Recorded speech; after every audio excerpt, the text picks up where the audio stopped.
All right, guys. So today we have a 2014 Crosstrek that we're going to be just doing an inspection on. This is a car that we bought from auction, and I thought it'd be wise to kind of give you guys some insight on what goes into a car that we buy from auction. You know, kind of the processes that we go through to make sure the car is going to be good to put up for sale. A lot of the things that we're going to be repairing with the car. There's a lot more to it than just buying the car from auction, bringing it here, getting it washed, and putting it up for sale. We take our reputation very seriously, and before we put a car up for sale, it goes through a very thorough checklist of things that have to be right. So we're just going to take you guys through it so you understand what goes into it and you can kind of be a part of it. So let's get to it. All right, so first thing we do is we open up TechMetric on my phone, and then we just go through the checklist. So we're going to start with just turning the gauge cluster on, just putting the car in accessory mode. And as we can tell, there's no flashing cruise control, so this car doesn't have a check engine light or any ATO temp light or anything going, so we'll make that good. And then we get a picture of the gauge cluster running, or gauge cluster with the engine running. So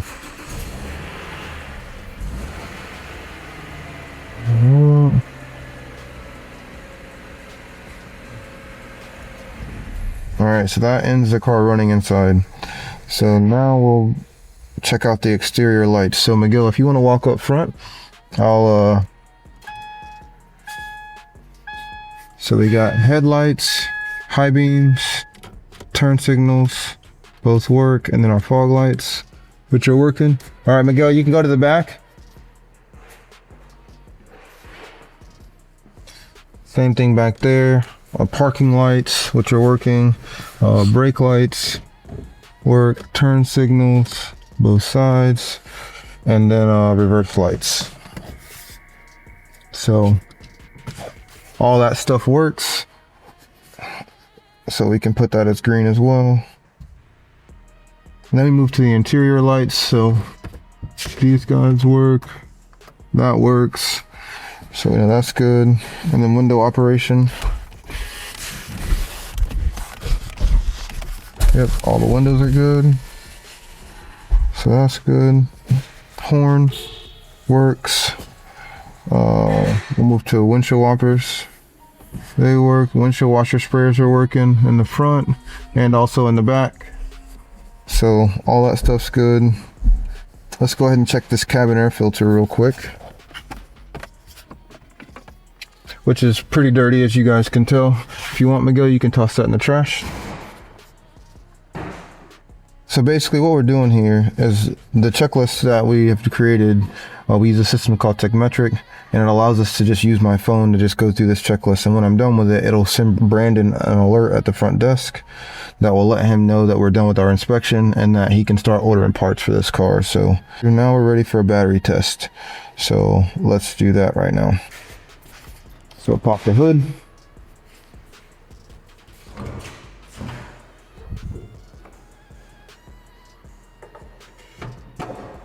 There we go. Grab my battery tester. Okay, so this car's got 2 new batteries in it, so I expect them to be fine, but still need to know before we can put a customer out in the world with it. So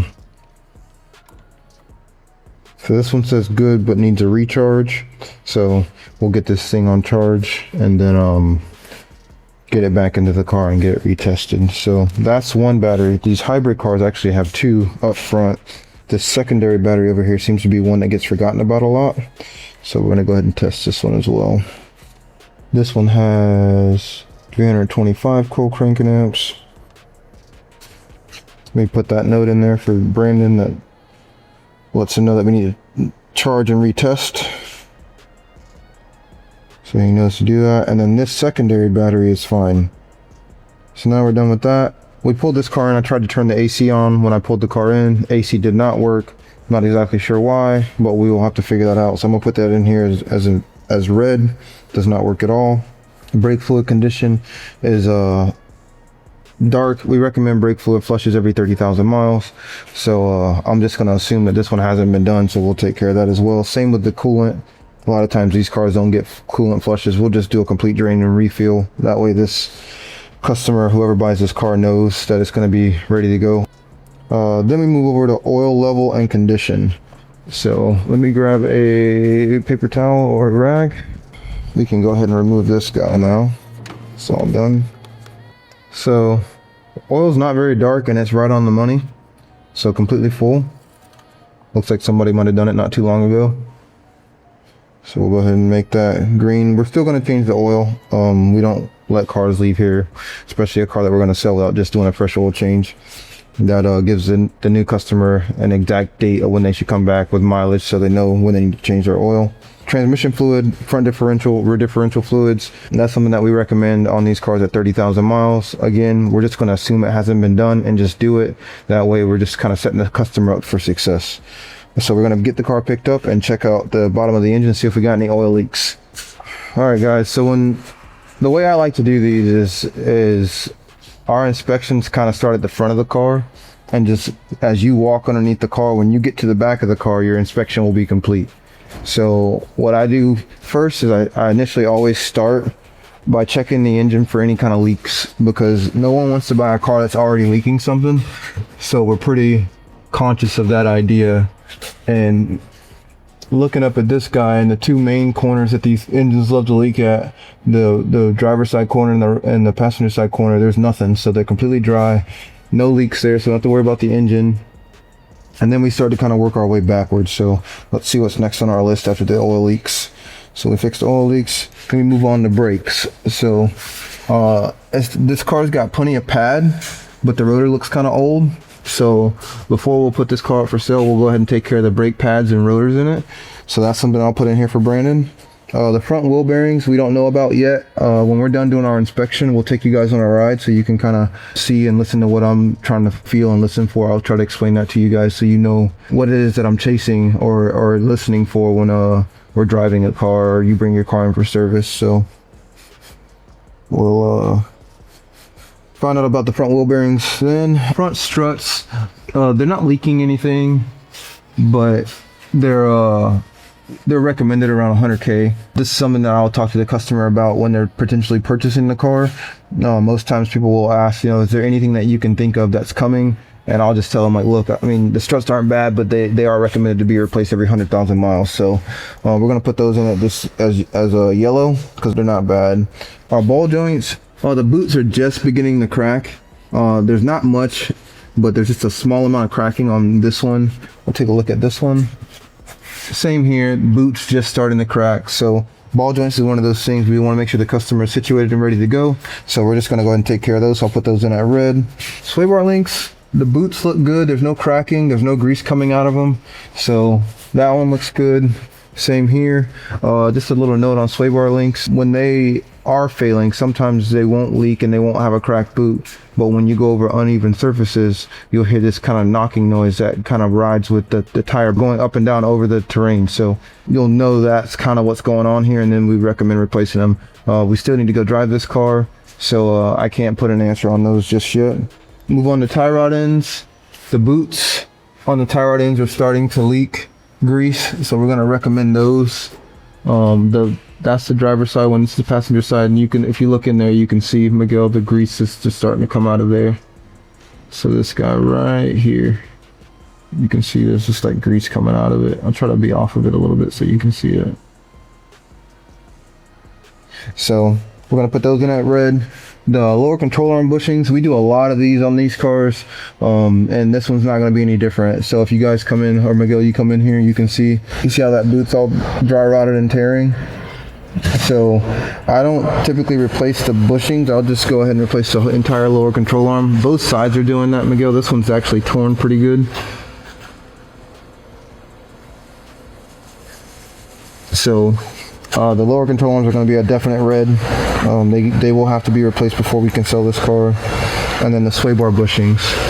So same, sway bar bushings are in good shape, not torn, not dry rotted, so good to go.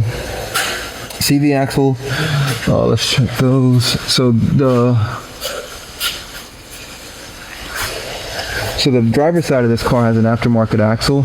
and they can create quite a few different issues. One of them is like this weird like shimmy, I guess I could call it, that it's like a vibration that's like rhythmic until you pick up speed, and then it'll kind of go away. I've had a lot of people complain about that. Also, the boots don't last nearly as long as the OEM ones.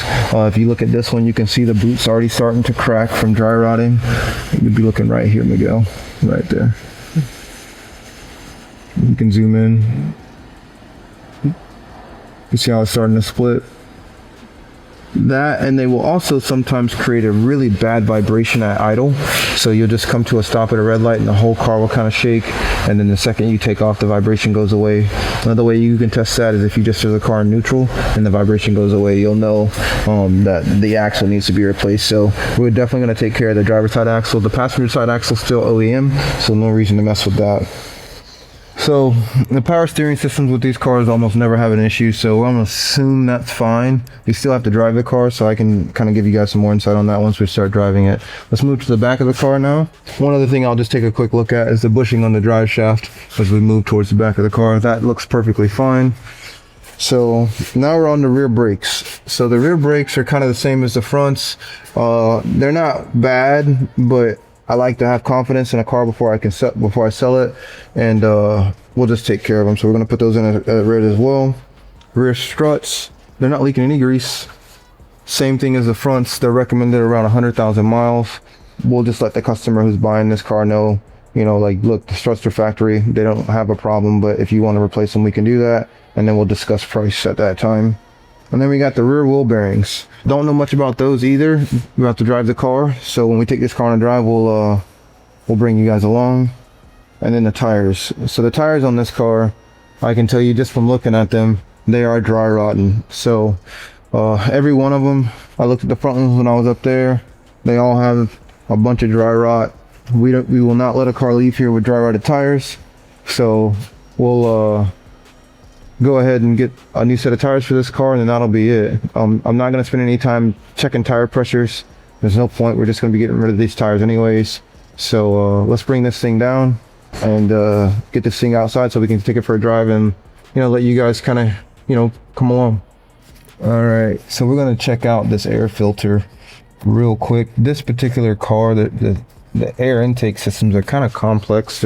They wrap around and have a bunch of little clips on them, compared to the factory ones that normally come in these cars. And this is obviously a factory unit, but normally the air filter for a Crosstrek's over here where this battery is.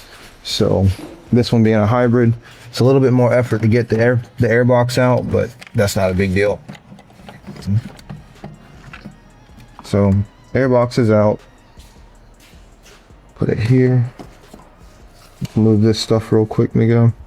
There's some clips here. We just pop these loose. And then this guy will come up, and here we have our filter. And just like all the other filters in the car, it's completely filtered. So we'll go ahead and get a new air filter for the car, get this installed now, because there's no sense in us putting it back together with the old one, and then we'll take this thing for a drive. So guys, we're out on the road, and I haven't even made it out of my industrial park yet, and this car's got to have some of the loudest wheel bearings I've ever heard. That and the shimmy that I was talking about with the transmission, or the shimmy I was talking about with the CV axle, is very prevalent. So hopefully you guys will be able to see it through the steering wheel, kind of the shimmy that we talk about. But you can definitely feel it. And just take a listen to these wheel bearings. They're ridiculously loud. I don't know how someone let this go this long, but we're definitely gonna have to mark the wheel bearings in the front at an absolute red, because they're shaking the whole car. So we're gonna make a quick U-turn, head back to the shop, because I don't feel all that comfortable driving a car with wheel bearings that are this bad. And we'll get Brandon ordering all the things that we need, and then once that stack of parts shows up, we'll show you guys what it looks like, and then start working on the car.